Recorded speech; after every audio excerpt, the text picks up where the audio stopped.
झाला आता. खाली मुंडी घालून कुठवर सोसायचं. खानाच्या अत्याचाराला रयत बळी पडतीय. तरण्या ताट्या पुरीला घराबाहेर पडायला वाव नाही राहिला. महाराज, शेताची उभी पिकर आहे ना, लाखभर फौज पुण्यात वस्ती करून राहिली. वरबडून खात्यात समजा राहायला. जगदंब जगदंब. संभाजी कावजी, जाधवराव, आम्ही शांत बसलोय असं वाटतंय का आपल्याला?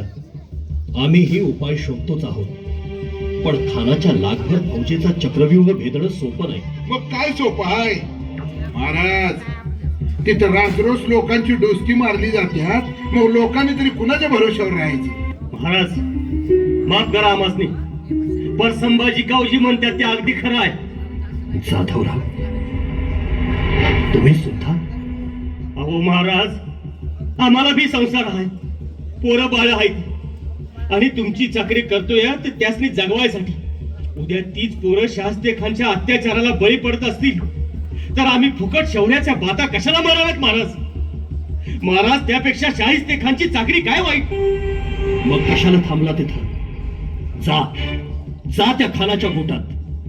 जाणार चौदा मी, ते बी सांगून सवरून. हे बघा, वाटलेल्या झाडं पाखरं थांबत नाहीत. बरसाला या स्वराज्याचा खेळ. जीवन मन हाय तवर समजा हाय. चला, जिकडं पुढा तिकडं मुलूक थोडा. वय वय, चला. जगदंब जगदंब. जगदीश्वरा, ही कसली बिकट वेळ आणली स्वराज्यावर.